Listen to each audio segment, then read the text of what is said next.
Good morning. Welcome back to the Broadcast Retirement Network. This is BRN AM for Thursday, June 6th, 2024. And our top story today, family caregivers report difficulty balancing career and caregiving responsibilities. And joining me now to discuss this and a lot more, Susan Reinhard is with the AARP Public Policy Institute. Susan, so great to see you. Thanks so much for joining us in the program this morning. Thank you, Jeb. Yeah, and we were, talking in the proverbial green room, which doesn't really, it's virtual, of course, talking about caregiving, and really important topic for our network. I know at AARP, a very important topic as well. And this is a very interesting survey. Nearly 70% of family caregivers have difficulty balancing their career and their responsibilities. Did these results surprise you?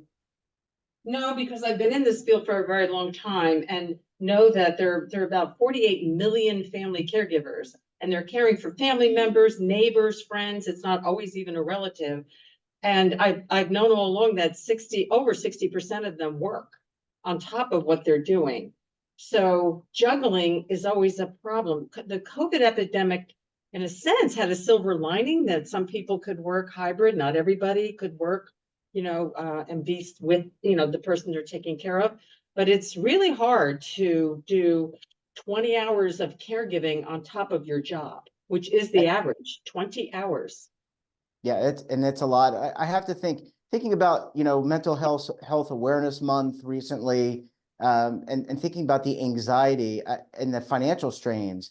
This is, I get the sense that this creates a lot of anxiousness among caregivers. How am I going to make the bills? But also, how am I going to take care of mom, dad, sister, brother, cousin Luke? Exactly, because many family caregivers start to feel that they have to cut down on their hours working because they have so many hours providing care. And that affects, of course, their income, not just for themselves, but for their families. And it has like a generational flow to it, that it affects your social security, affects a lot of things down the road. So, and they also worry that somebody is going to look not so kindly on them, their employer, that they will think, well, they're not really paying attention, or why are they leaving early to go take, as it turns out, their mother or father or brother or somebody to the doctor's office or something. So they keep it inside. And that's stress when you're keeping things inside.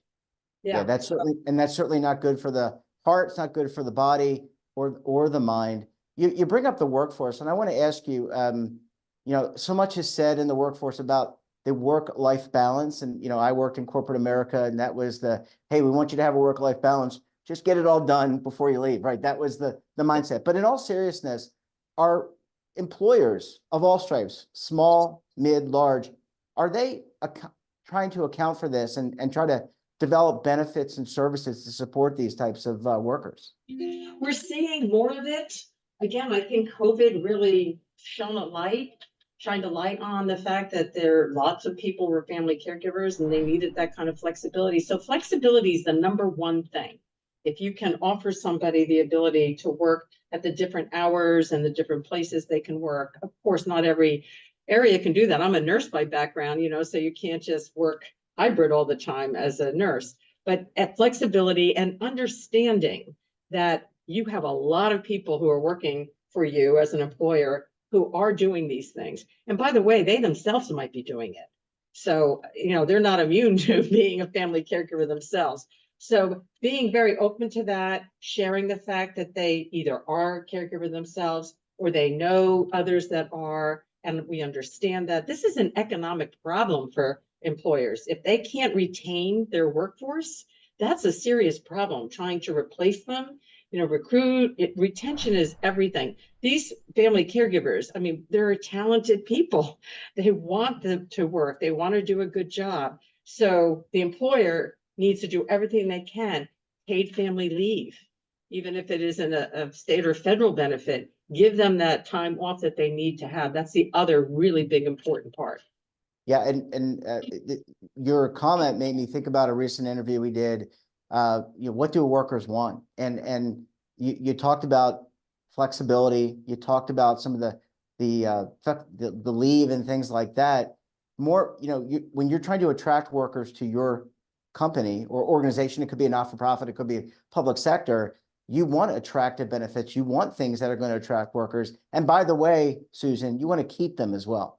Exactly. And one of the things the study that we did with S&P Global showed was that even when the employer is offering benefits, very often the family caregivers aren't aware of the benefits.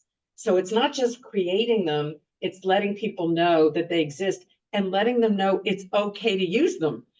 Please use them. Like, again, people worry that if they use the benefits, they will be passed over for a promotion or some negative thing will happen to them, all that anxiety. So an employer that says we have benefits, here's where they are, and please use them as you need them because we want to retain you. Yeah. Susan, I need to take a very quick break. When we come back, we're going to pick up the conversation, talk more about caregiving and in aging America. You're going to want to stay tuned right here on BRN AM.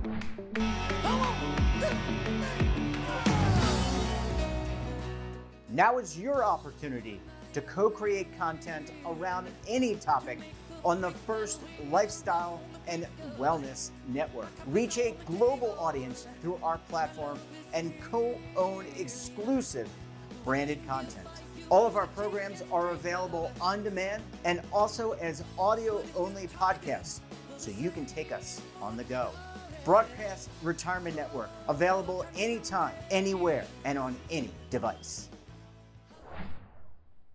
Welcome back. We're joined this morning by Susan Reinhard of AARP Public Policy Institute. Susan, thanks so much for sticking with us this morning. Thank you, Jeff. Yeah, really informative conversation. Susan, based on the results in the survey, is this just the tip of the iceberg? In aging America, in aging world, we're going to have more and more of us are going to be caregivers at some point, and maybe sooner rather than later. Yes, I mean, by 2030, 1 in 5 people in the United States will be over 65. It's a turning point in history. And as the population ages, of course, family members and again, neighbors and friends step in to care for those that have more needs for help. And that includes people of all ages. So a family caregiver, actually 30% of family caregivers are taking care of 2 generations. So someone who's older than them and someone who's younger than them. It might be a parent and then a child, and it may not be a young child. It could be a teenager or whatever, but it takes money to be able to do this. Family caregivers, by the way, put out a lot of money out of pocket. So the average is like $7,800 a year that a family caregiver is spending out of pocket, buying all kinds of things that the person needs, transportation, any number of things. And that probably needs to be updated soon to account for inflation. But it's a lot of money that comes out of their pocket as they're trying to take care of these 2 generations at the same time. Susan, AARP talks often with policymakers when it comes to aging and the plan for aging. Are we looking at things properly as a country in terms of aligning resources? And by that, I mean resources at the state, local, and federal level, but also the number of caregivers that we have, the resources available. Are we tackling this issue the way we should? We need to do more around the financial part. I'm feeling a little bit better about the emotional, perhaps. And as I said earlier, in the workplace, maybe there's more flexibility. Employers are catching on, but the financial aspects are very serious. As I just mentioned, the amount of money that is spent. So we need tax credits. That's something that both at the federal and state level that AARP has been promoting, and there's some uptake of it, but we need much more of that. There's also the idea of paying family caregivers. Some states, depending on different programs and Medicaid programs, do offer to pay for family caregivers, at least for some of it.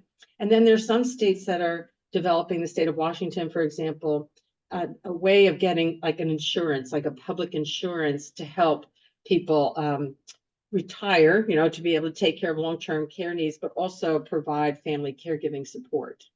Yeah, and that is eerily similar to some of these state-run retirement programs that I know that AARP has been an advocate for, which is how do we get more people into the security of saving for retirement one way to do that is through the states. I guess last question for you, Susan, because I know you have to run and work hard in your day job. How do we attract more people to be caregivers? You talked about some tax credits. It is a field that is needed. It's a field that we will need more of, and we need people, qualified people who want to help other people, and that could help alleviate some of these family caregivers. Do you mean you mean paid caregivers? You're talking Correct. about? Yes. There is a shortage, as you just noted, of paid caregivers. We have to deal with their wages, and we have to deal with things like transportation, just even getting to people's homes, for example. And while they're taking the bus or whatever they're taking, are they getting paid for the time that they are having to drive or take a bus to them? So there are many different issues. In some states do better than others. We have a scorecard. We call it the Long-Term Services and Support State Scorecard. And we looked at the wage gap in different states.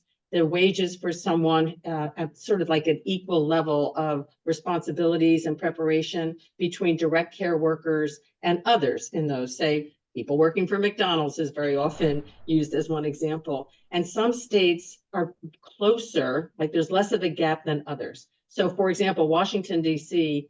has the biggest gap. You can look at another state where they might have a smaller gap. Well, states need to deal with that. They have to look at how they're paying more equitably at all levels of workforce. Yeah, well, obviously this is something that we're going to be talking about for the foreseeable future as America and the world continues to age. So hopefully policymakers get on board at all levels of government and try to help bolster the infrastructure. Susan, we're going to have to leave it there. Great to see you. Thanks for joining us, and we look forward to having you back on the program again very soon. Thanks, Jeff. That wraps up this episode of BRN AM. Have a topic of interest, someone you think we should talk to? Drop us a line, and don't forget, for all the latest curated news in lifestyle, wellness, finance, tech, so much more, and all in one place, check out today's edition of our daily newsletter, The Morning Pulse. Want to search our archives, check out our latest content? Then visit our website. We're back again tomorrow with another edition of BRN AM. We'll have a very special guest and another important topic. Until then, I'm Jeff Snyder. Stay safe, keep on saving. Don't forget, roll with the changes.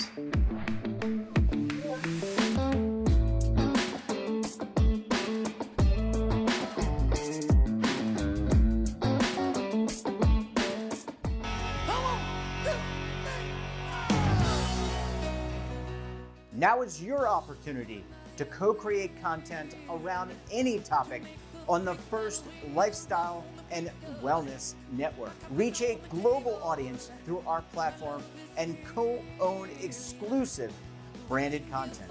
All of our programs are available on demand and also as audio-only podcasts, so you can take us on the go. Broadcast Retirement Network, available anytime, anywhere, and on any device.